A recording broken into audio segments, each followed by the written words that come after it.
Hi friends, ಎಲ್ರಿಗೂ ನಮಸ್ಕಾರ. Welcome back to my YouTube channel. ಎಲ್ಲರೂ ಹೇಗಿದ್ದೀರಾ? ಐ ಹೋಪ್ ಎಲ್ಲರೂ ಚೆನ್ನಾಗಿದ್ದೀರಾ ಅಂತ ಭಾವಿಸ್ತೀನಿ. ನಾನು ಕೂಡ ತುಂಬಾ ಚೆನ್ನಾಗಿದ್ದೀನಿ ಅಂತ ಹೇಳ್ತಾ ಇವತ್ತಿನ ವ್ಲಾಗ್ನ ಸ್ಟಾರ್ಟ್ ಮಾಡೋಣ. ಇದು ಗೌರಿ ಗಣೇಶ ಹಬ್ಬದ ನೆಕ್ಸ್ಟ್ ಡೇ ವ್ಲಾಗು, ಅಂದರೆ ಥರ್ಸ್ಡೇ ವ್ಲಾಗು. ಬೆಳಿಗ್ಗೆ ಎದ್ದು ಸ್ನಾನ ಎಲ್ಲ ಮಾಡಿ ದೇವ್ರ ಪೂಜೆ ಎಲ್ಲ ಮಾಡಿ ಪಾಪನ ಸ್ಕೂಲ್ಗೂ ಕೂಡ ಕಳಿಸಿದ್ದಾಯಿತು. ಪಾಪ ಸ್ಕೂಲಿಂದ ಬಂದಮೇಲೆ ಸ್ವಲ್ಪ ಹೊತ್ತು ಮಲಗಿಸಿದ್ದೆ. ಇವಾಗ ನಮ್ಮದು ಗೌರಿ ಗಣೇಶ ಹಬ್ಬದ್ದು ಫೆಸ್ಟಿವಲ್ ಸೆಲೆಬ್ರೇಷನ್ ಏನಿದೆ ಅದು 5 ಡೇಸ್ ಇರುತ್ತೆ. 4 ಡೇಸು ಕಲ್ಚರಲ್ ಪ್ರೋಗ್ರಾಮ್ ಎಲ್ಲ ಇರುತ್ತೆ. ಸೊ ಲಾಸ್ಟ್ ಡೇ ವಿಸರ್ಜನೆ ಮತ್ತು ಹೋಮ ಆ ಥರದ್ದೆಲ್ಲ ಇರುತ್ತೆ. ಸೊ ಹಾಗಾಗಿ ಇವತ್ತು ಸೆಕೆಂಡ್ ಡೇ ಆಗಿರೋದ್ರಿಂದ ಇವತ್ತು ಕೂಡ ಪ್ರೋಗ್ರಾಮ್ಸ್ ಎಲ್ಲ ಇರೋದ್ರಿಂದ ಪ್ರೋಗ್ರಾಮ್ಸ್ ಎಲ್ಲ ಒಂದು 6:30 ಅಥವಾ 6 o'clock ಆ ರೀತಿ ಸ್ಟಾರ್ಟ್ ಆಗಿಬಿಡುತ್ತೆ. 10 o'clock ತನಕನೂ ಇರುತ್ತೆ. ಆಮೇಲೆ ಪೂಜೆ ಮತ್ತು ಪ್ರಸಾದ ಎಲ್ಲ ಇರುತ್ತೆ. ಸೊ ಹಾಗಾಗಿ ಪಾಪುನ ಸ್ಕೂಲಿಂದ ಬಂದ ಕೂಡಲೇ ಬೇಗನೆ ಮಲಗಿಸ್ದೆ. ಅವನು ಚೆನ್ನಾಗಿ ನಿದ್ರೆ ಮಾಡಿದಷ್ಟು ಆರಾಮಾಗಿ ಆಟಾಡ್ಕೊಂಡು ಇರ್ತಾನೆ. ಇಲ್ಲ ಅಂತಂದರೆ ಕಿರಿಕಿರಿ ಮಾಡ್ಕೋತಾನೆ. ಮತ್ತೆ ನೆಕ್ಸ್ಟ್ ಡೇ ಕ್ಲಾಸ್ಗೆ ಹೋಗಬೇಕು ಅಂತಂದರೆ ಬೆಳಗ್ಗೆ ಎದ್ದೊಳೋದಕ್ಕೆ ಕಷ್ಟ ಆಗುತ್ತೆ ಅಂತ ಹೇಳಿ ಸ್ಕೂಲಿಂದ ಬಂದ ಕೂಡಲೇ ಊಟ ತಿನ್ನಿಸಿ ಅವನಿಗೆ ಮಲಗಿಸಿದ್ದೆ. ಇವಾಗ ಪಾಪು ಕೂಡ ಎದ್ದ. ಇವಾಗ ಅವನಿಗೆ ಫ್ರೂಟ್ಸ್ ಏನಾದ್ರು ತಿನ್ನಿಸೋಣ ಅಂತ ಹೇಳಿ ಹಾಲು ಕುಡಿಸ್ಬೇಕಿತ್ತು. ಬಟ್ ಅದನ್ನೆಲ್ಲ ಮಾಡೋದಕ್ಕೆ ಟೈಮೇ ಇಲ್ಲ. ಇವಾಗಂತೂ ಸ್ವಲ್ಪ ಟೈಮ್ ಶಾರ್ಟೇಜ್ ಆಗ್ತಿದೆ. ಕೆಲಸಗಳು ಆ ಕಡೆ ಈ ಕಡೆ ಆಗ್ತಿರೋದ್ರಿಂದ ಫ್ರೂಟ್ಸ್ ಆರು ಅಟ್ಲೀಸ್ಟ್ ಕಟ್ ಮಾಡಿ ಬಾಕ್ಸ್ಗೆ ಹಾಕೋಬಿಟ್ರೆ ಇಲ್ಲಾರು ತಿಂತಾನೆ. ಇಲ್ಲ ಅಂತಂದರೆ ಅಲ್ಲಿಗೆ ತೊಗೊಂಡೋದ್ರೆ ಅಲ್ಲಿ ಕೂತ್ಕೊಂಡು ತಿಂತಾನೆ ಅಂತ ಹೇಳಿ ಬಾಕ್ಸ್ಗೆ ಕಟ್ ಮಾಡ್ಕೊಳ್ಳೋಣ ಅಂತ ಹೇಳಿ ಹಾಕೋತಾ ಇದ್ದೀನಿ. ಹಾಗೆಯೇ ನಾನು ಕೂಡ ರೆಡಿ ಆಗಬೇಕು. ಇವತ್ತು ಚಿಕ್ಕದು ಒಂದು ನಮ್ಮದು ಸಿಂಪಲಾಗಿ ಒಂದು 2-2.5 ನಿಮಿಷದ್ದು ಒಂದು ಸ್ಮಾಲು ಚಿಕ್ಕದು ಒಂದು ಡ್ಯಾನ್ಸ್ ಇದೆ. ಸೊ ಹಾಗಾಗಿ ಈ ಸಲ ಸೇರೋದು ಬೇಡ ಅಂತ ಅಂದ್ಕೊಂಡಿದ್ದೆ. ಬಟ್ ಫ್ರೆಂಡ್ಸ್ ಎಲ್ಲ ಫೋರ್ಸ್ ಮಾಡಿದ್ರು ಅಂತ ಹೇಳಿ ಒಂದು ಚಿಕ್ಕದು, ಈ ಕಡೆ ಡ್ರಾಮಾನೂ ಅಲ್ಲ ಈ ಕಡೆ ಡ್ಯಾನ್ಸು ಅಲ್ಲ, ಆ ಥರ ಇದೆ ಒಂದು ಚಿಕ್ಕದು. ಸೊ ಅದಕ್ಕೆ ಪಾರ್ಟಿಸಿಪೇಟ್ ಮಾಡಿದ್ದೀನಿ. ಸೊ ಅದಕ್ಕೆ ಅಲ್ಲಿ ಕಾಸ್ಟ್ಯೂಮ್ಸ್ನ ಹಾಕೋಬೇಕು. ಸಿಂಪಲ್ಲಾಗಿ ಅದಕ್ಕೆ ಜಸ್ಟ್ ಒಂದು ಟಾಪ್ನ ಹಾಕ್ಕೊಂಡು ರೆಡಿ ಆಗ್ತಾಯಿದ್ದೀನಿ. ಜಸ್ಟ್ ಐಫೋನಿ ಹಾಕ್ಕೊಂಡ್ರೆ ಸಾಕು ಅಂತ ಹೇಳಿದರೆ ಬನ್ಸ್ ಹಾಕೋಣ ಅಂತ ಹೇಳಿ ಪ್ಲ್ಯಾನ್ ಮಾಡ್ಕೊಂಡ್ವಿ. ಬಟ್ ಅದು ಎಲ್ರಿಗೂ ಸೆಟ್ ಆಗೋದಿಲ್ಲ, ಚೆನ್ನಾಗಿ ಕಾಣಿಸೋದಿಲ್ಲ, ಬೇಡ ಅಂತ ಹೇಳಿ ಜಸ್ಟ್ ಪೋನಿ ಹಾಕೊಳ್ಳೋಣ ಅಂತ ಹೇಳಿ ಇಲ್ಲಿಂದನೇ ಸಿಂಪಲಾಗಿ ರೆಡಿಯಾಗಿ ಹೋಗ್ಬಿಟ್ರೆ ಅಲ್ಲಿ ನಾವು ಮತ್ತೆ ಡ್ರೆಸ್ ಚೇಂಜ್ ಮಾಡ್ಕೋಬೇಕು. ಎಲ್ಲರೂ ಫ್ರೆಂಡ್ ಮನೆಗೆ ಹೋಗಬೇಕು. ಸೊ 6 o'clockಗೆ ಫ್ರೆಂಡ್ ಮನೆಗೆ ಹೋದರೆ ಒಂದು ಹಾಫ್ ಆನ್ ಅವರಲ್ಲಿ ರೆಡಿ ಆಗಿಬಿಡ್ಬೋದು ಬೇಗನೆ ಅಂತ ಹೇಳಿ. ಜಸ್ಟ್ ಜಾಸ್ತಿ ಏನು ಮೇಕಪ್ ಮಾಡ್ಕೊಳ್ಳೋಂಗಿಲ್ಲ, ಅದಕ್ಕೆ ಸಿಂಪಲ್ ಮೇಕಪ್ ಆಗಿರೋದ್ರಿಂದ ಬೇಗ ರೆಡಿ ಆಗ್ಬೋದು ಅಂತ ಹೇಳಿ ಇವಾಗ ಹೇರ್ ಕುಮ್ ಎಲ್ಲ ಮಾಡ್ಕೋತಾ ಇದ್ದೀನಿ. ಇವಾಗ ಪಾಪು ಕೂಡ ಫ್ರೂಟ್ಸ್ ತಿನ್ನಿಸಿ ಅವನನ್ನು ಕರ್ಕೊಂಡು ಹೋಗಬೇಕು. ಹಸ್ಬೆಂಡ್ ಕೂಡ ಆಫೀಸಿಗೆ ಹೋಗಿರೋದ್ರಿಂದ ಅವರು ಆಫೀಸಿಂದ ಬರೋ ತನಕ ಪಾಪುನ ನಾನೇ ಮೇಂಟೈನ್ ಮಾಡಬೇಕಾಗಿರೋದ್ರಿಂದ ಫ್ರೂಟ್ಸ್ ಎಲ್ಲ ತೊಗೊಂಡು ಹೋಗ್ಬಿಟ್ರೆ ಅಲ್ಲಿ ಫೋನ್ ಏನಾದರೂ ಕೊಟ್ಟರೆ ನೋಡ್ತಾ ಇರ್ತಾನೆ ಕೂತ್ಕೊಂಡು. ಇಲ್ಲ ಮಕ್ಕಳಿದ್ದಾರೆ, ಮಕ್ಕಳ ಜೊತೆ ಆಟ ಆಡ್ತಾನೆ ಅಂತ ಹೇಳಿ ಅವನನ್ನು ಕೂಡ ಜೊತೆ ಕರ್ಕೊಂಡು ಹೋಗ್ತಾ ಇದ್ದೀನಿ. ಈ ರೀತಿ ಹಬ್ಬಗಳಾಗಿರ್ಬೋದು ಅಥವಾ ಏನಾದ್ರು ಫಂಕ್ಷನ್ಗಳಾಗಿರ್ಬೋದು, ಈ ಥರ ಆದಾಗ ಸಂಭ್ರಮ ಸಡಗರ ಇದ್ದೇ ಇರುತ್ತೆ. ಯಾಕಂದರೆ ಎಲ್ಲರೂ ಒಟ್ಟಿಗೆ ಸೇರ್ತೀವಿ, ಒಂದೇ ಫ್ಯಾಮಿಲಿ ಅನ್ನೋ ಥರ ಒಟ್ಟಿಗೆ ಎಲ್ಲ ಪಾರ್ಟಿಸಿಪೇಟ್ ಮಾಡ್ತೀವಿ. ತುಂಬಾ ಖುಷಿ ಅಂತ ಅನಿಸುತ್ತೆ. ಒಂದೇ ಫ್ಯಾಮಿಲಿ ಥರ ಎಲ್ಲರೂ ಇದ್ದೀವಿ ಇಲ್ಲಿ. ಅದೇನೋ ಒಂಥರ ಅದನ್ನೆಲ್ಲ ನೋಡೋದಕ್ಕೆ ಒಂಥರ ಮನಸ್ಸಿಗೆ ಏನೋ ಒಂಥರ ಅಂತ ಅನಿಸುತ್ತೆ. ಯಾಕಂದರೆ ಫ್ಯಾಮಿಲಿ ಅಂತಂದರೆ ಸ್ವಂತ ರಿಲೇಟಿವ್ ಅಂತಂದ್ರೂ ಕೂಡ ಅವರು ಹೊರ್ಗಿನವ್ರ ಥರನೇ ಇರ್ತಾರೆ. ಈಗಿನ ಕಾಲದಲ್ಲಂತೂ ಅಂಡರ್ಸ್ಟ್ಯಾಂಡಿಂಗ್ ಇರೋದೇ ಇಲ್ಲ. ಅಂಥದ್ರಲ್ಲಿ ಫ್ರೆಂಡ್ಸ್ ಅಂತಂದರೆ ಅಷ್ಟು ಹೊಂದಾಣಿಕೆಯಿಂದ ಚೆನ್ನಾಗಿರೋದು ನೋಡಿದ್ರೆ ಏನೋ ಒಂಥರ ಖುಷಿ ಅಂತ ಅನಿಸುತ್ತೆ. ಇವಾಗ ಫ್ಯಾಮಿಲಿಗಿನ್ನ ಫ್ರೆಂಡ್ಸೇ ಬೆಟರ್ ಅಂತಲೇ ಹೇಳ್ಬೋದು. ನನ್ನ ಎಕ್ಸ್ಪೀರಿಯೆನ್ಸ್ ಹೇಳೋದಾದರೆ ಫ್ಯಾಮಿಲಿಗಿಂತ ಫ್ರೆಂಡ್ಸೇ ಬೆಟರು. ಫ್ಯಾಮಿಲಿ ಆಗಿರ್ಬೋದು ಅಥವಾ ಫ್ರೆಂಡ್ಸ್ ಆಗಿರ್ಬೋದು, ಹೊಂದಾಣಿಕೆ ತುಂಬಾ ಇಂಪಾರ್ಟೆಂಟ್ ಅನ್ನೋದು ನನ್ನ ಅಭಿಪ್ರಾಯ. ಸೊ ಇವಾಗ ಫ್ರೆಂಡ್ ಮನೆಗೆ ಬಂದು ಅಲ್ಲೇ ಎಲ್ಲರೂ ಕಚ್ಚೆ ಹಾಕೋಬೇಕಿತ್ತು. ಶರ್ಟು ಮತ್ತು ಕಚ್ಚೆ ಏನಿರುತ್ತೆ ಅದನ್ನು ಹಾಕಬೇಕಿತ್ತು. ಅದನ್ನು ನನಗೆ ಅದು ಯಾವ ಥರ ಹಾಕಬೇಕಂತ ಗೊತ್ತಿಲ್ಲ. ಸೊ ಎಲ್ಲರೂ ಫ್ರೆಂಡ್ ಮನೆಯಲ್ಲೇ ಹಾಕೊಳ್ಳೋಣ ಅಂತ ಹೇಳಿ ಎಲ್ಲರೂ ಒಟ್ಟಿಗೆ ಇಲ್ಲಿಗೆ ಬಂದ್ವಿ. ಇವಾಗ ಆಲ್ಮೋಸ್ಟ್ ಎಲ್ಲ ರೆಡಿಯಾಗಿದ್ದೀವಿ. ಪ್ರೋಗ್ರಾಮ್ಸ್ ಕೂಡ ಸ್ಟಾರ್ಟ್ ಆಗ್ತಾ ಇರುತ್ತೆ ಕೆಳಗಡೆ. ಒಂದು 6:30ಗೆಲ್ಲ ಸ್ಟಾರ್ಟ್ ಮಾಡಿಬಿಡ್ತಾರೆ. ಪ್ರೋಗ್ರಾಮ್ಸ್ ಎಲ್ಲ ಜಾಸ್ತಿ ಇರೋದ್ರಿಂದ ಮಹಾಪೂಜೆಗೆಲ್ಲ ಮಹಾಮಂಗಳಾರತಿಗೆಲ್ಲ ಲೇಟ್ ಆಗಿಬಿಡುತ್ತೆ ಅಂತ ಹೇಳಿ ಬೇಗ ಸ್ಟಾರ್ಟ್ ಮಾಡಿ ಬೇಗ ಮುಗಿಸ್ತಾರೆ.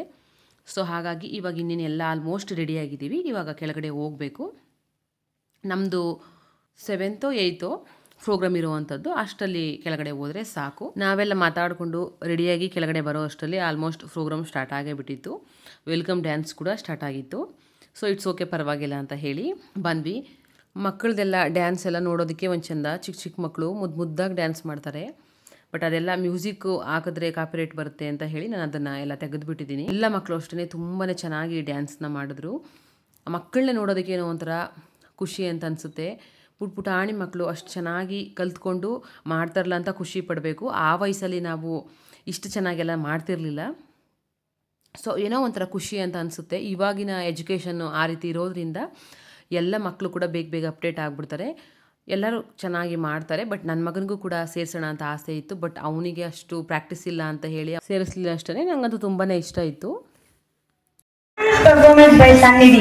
Give her a big round of applause.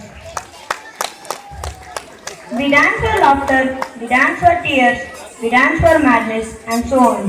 Let's welcome on the stage Setup Squad, choreographed by Mrs. Aishwarya, to perform their group dance. The squad members are Dayanika, Dwani, Rishika, Nidhi, Rudran, Janaki, and Ashi.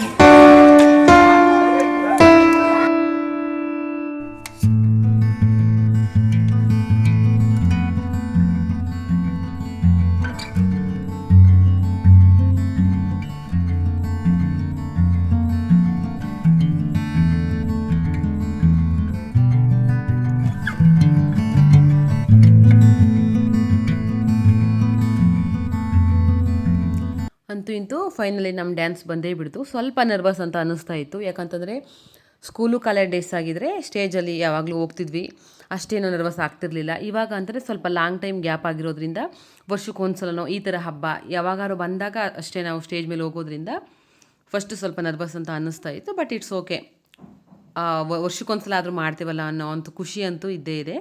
ನಾವು ಮಾಡಿರುವಂಥದ್ದು ಡುಮ್ ಡುಮ್ ಡುಮ್ rocket ಡುಮ್ ಆ ಒಂದು ಸಾಂಗ್ಗೆ. But ಅದು ಸಾಂಗ್ನ ನಾನಿಲ್ಲಿ ತೆಗೆದಿದ್ದೀನಿ.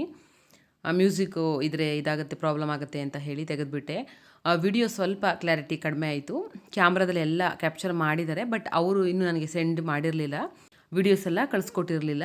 But ಫೋನಲ್ಲಿ ಯಾರೋ ಮಾಡಿದ್ರು, ಅದು ಒಂದು ಸಿಕ್ತು ಅಂತ ಹೇಳಿ ಅದನ್ನೇ ನಾನು ಇಲ್ಲಿಗೆ ಹ್ಯಾಡ್ ಮಾಡಿದ್ದೀನಿ. ಹಂಗಾಗಿ ಸ್ವಲ್ಪ ಕ್ಲಾರಿಟಿ ಕಮ್ಮಿ ಆಯಿತು. ಬಟ್ ಎಲ್ಲರೂ ಸಿಕ್ಕಾಬಟ್ಟೆ ಖುಷಿಪಟ್ಟರು. ಯಾಕಂದರೆ ಈ ಒಂದು ಏಜಲ್ಲಿ ನಾವು ಇವಾಗ ಆಲ್ರೆಡಿ ನಾವು ಸೂಪರ್ ಮಾಮ್ಸ್ ಆಗಿಬಿಟ್ಟಿದ್ದೀವಿ. ಮಾಮ್ಸ್ ಆದಮೇಲೆ ನಾವು ಈ ರೀತಿ ಸ್ಟೇಜ್ ಹತ್ತಿ ಈ ಥರ ಪರ್ಫಾರ್ಮೆನ್ಸ್ ಮಾಡೋದು ಅಂತಂದರೆ ಅದು ತಮಾಷೆ ಅಲ್ಲ. ಎಲ್ರಿಗೂ ಈ ಥರ ಒಂದು ಆಪರ್ಚುನಿಟಿ ಸಿಕ್ಕಲ್ಲ. ಸಿಕ್ಕಾಗ ನಾವು ಯುಟಿಲೈಸ್ ಮಾಡ್ಕೋಬೇಕು ಅನ್ನೋದು ನನ್ನ ಅಭಿಪ್ರಾಯ.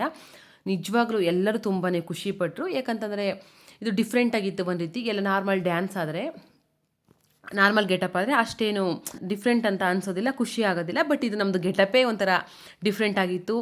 ಸೊ ನಿಜ ಸಿಕ್ಕಾಬಟ್ಟೆ ಎಲ್ಲರೂ ಎಂಜಾಯ್ ಮಾಡಿದ್ರು. ನಮಗೂ ಒಂಥರ ಏನೋ ಒಂಥರ ಖುಷಿ ಆಯಿತು. ಡಿಫ್ರೆಂಟಾಗಿ ಮಾಡಿದ್ರು ಕೂಡ ಏನೋ ಒಂಥರ ಎಲ್ರಿಗೂ ಖುಷಿ ಆಯಿತು, ಒಂಥರ ಫನ್ನಾಗಿತ್ತು ಅಂತಲೇ ಹೇಳ್ಬೋದು. ಒನ್ಸ್ ಮೋರ್ ಅಂತ ಹೇಳಿ ಒನ್ಸ್ ಮೋರ್ ಕೂಡ ಮಾಡಿದ್ವಿ, ಮತ್ತೆ ಒಂದು ಸಲ ಮಾಡಿದ್ವಿ. ಅದಂತೂ ಇನ್ನೂ ಸಿಕ್ಕಾಬಟ್ಟೆ ಖುಷಿ ಆಯಿತು. ಯಾಕಂದರೆ ಯಾರಿಗೇ ಆಗಲಿ ನಮಗೆ ಬೇಕಾಗಿರುವಂಥದ್ದು ಒಂದು ಮೆಚ್ಚುಗೆ ಅಷ್ಟೇ ಅಲ್ವಾ. ನಾವು ಶ್ರಮ ಪಟ್ಟಿರ್ತೀವಿ, ಟೈಮ್ ಕೂಡ ಇರೋದಿಲ್ಲ. ಮಕ್ಕಳು ಮತ್ತು ಹಸ್ಬೆಂಡ್ಗೆ ಅಡುಗೆ ಎಲ್ಲ ಮಾಡಬೇಕು, ಆಫೀಸಿಗೆಲ್ಲ ಕಳಿಸ್ಬೇಕು. ಆ ಥರ ಒಂದು ಬ್ಯುಸಿ ಶೆಡ್ಯೂಲಲ್ಲಿ ಕೂಡ ನಾವು ಟೈಮ್ ಮಾಡಿಕೊಂಡು ಈ ರೀತಿ ಒಂದು ಜಸ್ಟ್ ನಾವು ಒಂದು ವೀಕ್ ಅಷ್ಟೇ ಪ್ರಾಕ್ಟೀಸ್ ಮಾಡಿದ್ದು. ಇದನ್ನು ಜಾಸ್ತಿ ಟೈಮ್ ಕೊಟ್ಟು ಪ್ರಾಕ್ಟೀಸ್ ಮಾಡೋದಕ್ಕೆ ಟೈಮ್ ಇರಲಿಲ್ಲ ನಮಗೆ. ಮಾಡೋದೋ ಬೇಡವೋ ಅಂತ ಹೇಳಿ ಕೊನೆಯಲ್ಲಿ ಡಿಸಿಷನ್ ತಗೊಂಡು ಮಾಡಿದ್ದು ಇದು. ಹಾಗೆ ಅತ್ತೆ ಕೂಡ ಬಂದಿರೋ ಜಸ್ಟ್ ಒಂದು ವೀಕು. ಆ ಒಂದು ವೀಕಲ್ಲೇ ನನಗೆ ಪ್ರಾಕ್ಟೀಸ್ ಇದ್ದಿದ್ದು. ಸೊ ಇಟ್ಸ್ ಓಕೆ, ಪರವಾಗಿಲ್ಲ ಅಂತ ಹೇಳಿ ಜಸ್ಟ್ ಒಂದು ಹಾಫ್ ಆನ್ ಅವರು ಕೆಳಗಡೆ ಹೋಗಿ ಬರ್ತಾ ಇದ್ದೆ ಪ್ರಾಕ್ಟೀಸ್ಗೆ ಅಂತ ಹೇಳಿ. ಸೊ ಎಲ್ಲವನ್ನು ಮೇಂಟೈನ್ ಮಾಡಿಕೊಂಡು ಮಾಡಿದ್ದಕ್ಕೂ ಕೂಡ ಕೊನೆಯಲ್ಲಿ ಸಾರ್ಥಕತೆ ಸಿಕ್ತು ಅಂತಲೇ ಹೇಳ್ಬೋದು. ತುಂಬ ಖುಷಿಯಾಯಿತು ನನಗಂತೂ. ಹಾಗೆ ಎಲ್ಲ ಡ್ಯಾನ್ಸ್ ಎಲ್ಲ ಆದಮೇಲೆ ಮಹಾಮಂಗಳಾರತಿ ಕೂಡ ಇತ್ತು. ದೇವರಿಗೆ ಪೂಜೆ ಎಲ್ಲ ಆಗುತ್ತೆ. 8-8:30ಗೆಲ್ಲ ಪೂಜೆ ಮಾಡ್ತಾರೆ. ಸೊ ಅದಾದ ನಂತರ ಪ್ರಸಾದ ವಿನಿಯೋಗ ಇರುತ್ತೆ. ಈ ರೀತಿ ನಮ್ಮದು 5 ಡೇಸು ಏನಿರುತ್ತೆ ಫಂಕ್ಷನು, ಅದು ಈ ರೀತಿ ನಡೀತಾ ಇರುತ್ತೆ. ಡೈಲಿ ಸೇಮ್ ಇದೇ ಥರ ಕಲ್ಚರಲ್ ಪ್ರೋಗ್ರಾಮ್ ಇರುತ್ತೆ, ಪೂಜೆ ಇರುತ್ತೆ. ಹಾಗೆಯೇ ವಿಡಿಯೋ ನೋಡಿದಾಗ ಅನ್ನಿಸ್ಬೋದು ಈ ಏಜಲ್ಲಿ ಇದೆಲ್ಲ ಬೇಕಾ ಅಂತ ಹೇಳಿ. ಕಲೆಗೆ ಬೆಲೆ ಕಟ್ಟೋಕ್ಕಾಗೋದಿಲ್ಲ, ಕಲೆಗೆ ಯಾವ ಏಜ್ ಲಿಮಿಟ್ ಇಲ್ಲ ಅನ್ನೋವಂಥದ್ದು ನನ್ನ ಒಂದು ಅಭಿಪ್ರಾಯ. ಯಾಕಂತಂದರೆ ನಾವು ಹೋಗುವಂಥ ಒಂದು ದಾರಿಯಲ್ಲಿ ಒಳ್ಳೆಯದು ಅಂತ ಏನಿರುತ್ತೆ, ಆವಾಗ ಜೊತೆಯಲ್ಲೇ ಕೆಟ್ಟದ್ದು ಕೂಡ ಬರುತ್ತೆ. ಸೊ ನಾವು ಯಾವಾಗಲೂ ಒಳ್ಳೆಯದನ್ನು ಆಯ್ಕೆ ಮಾಡ್ಕೋಬೇಕು, ಕೆಟ್ಟದನ್ನು ನಾವು ಬದಿಗೆ ಸರಿಸ್ಬಿಡ್ಬೇಕು. ಎಲ್ಲರೂ ಅಷ್ಟೇ, ಯಾವಾಗಲೂ ಅಷ್ಟೇ ಏನಾದರೂ ಬ್ಯಾಡ್ ಕಮೆಂಟ್ಸ್ ಮಾಡ್ತಾನೆ ಇರ್ತಾರೆ. ಸೊ ಆ ರೀತಿ ಒಂದು ಮಾಡೋದು ಬೇಡ. ಯಾಕಂದರೆ ಎಲ್ಲರಿಗೂ ಈ ರೀತಿ ಒಂದು ಪ್ರಯತ್ನ ಮಾಡೋದಕ್ಕೆ ಆಗಲ್ಲ ಅನ್ನೋವಂಥದ್ದು ನನ್ನ ಅಭಿಪ್ರಾಯ. ಹಾಗೆಯೇ ಕೊನೆಯಲ್ಲಿ ನೆಕ್ಸ್ಟ್ ಡ್ಯಾನ್ಸ್ಗೆ ಅಂತ ಹೇಳಿ ನಾವು ಸ್ಟೇಜ್ನ ನಾವು ಸೆಟ್ ಮಾಡ್ಕೋತಾ ಇದ್ವಿ. ಕರೆಕ್ಟಾಗಿ ನಮಗೆ ಸ್ಪೇಸು ಸಾಕಾಗುತ್ತಾ ಅಂತ ಹೇಳಿ ಎಲ್ಲ ಒಂದು ಸಲ ಚೆಕ್ ಮಾಡ್ಕೊಂಡ್ವಿ. ಅವತ್ತೇ 10:30 ಮೇಲೆ ಎಲ್ಲರೂ ಮನೆಗೆ ಹೊರಟ ಮೇಲೆ ಒಂದು ಸಲ ಚೆಕ್ ಮಾಡ್ಕೊಂಡ್ವಿ. ಇದಾಗಿತ್ತು ನನ್ನ ಇವತ್ತಿನ ವ್ಲಾಗ್. ಸಿಗ್ತೀನಿ ಮತ್ತೊಂದು ವಿಡಿಯೋದಲ್ಲಿ. ಅಲ್ಲಿವರೆಗೂ ಥ್ಯಾಂಕ್ಸ್ ಫಾರ್ ವಾಚಿಂಗ್ ಆಲ್.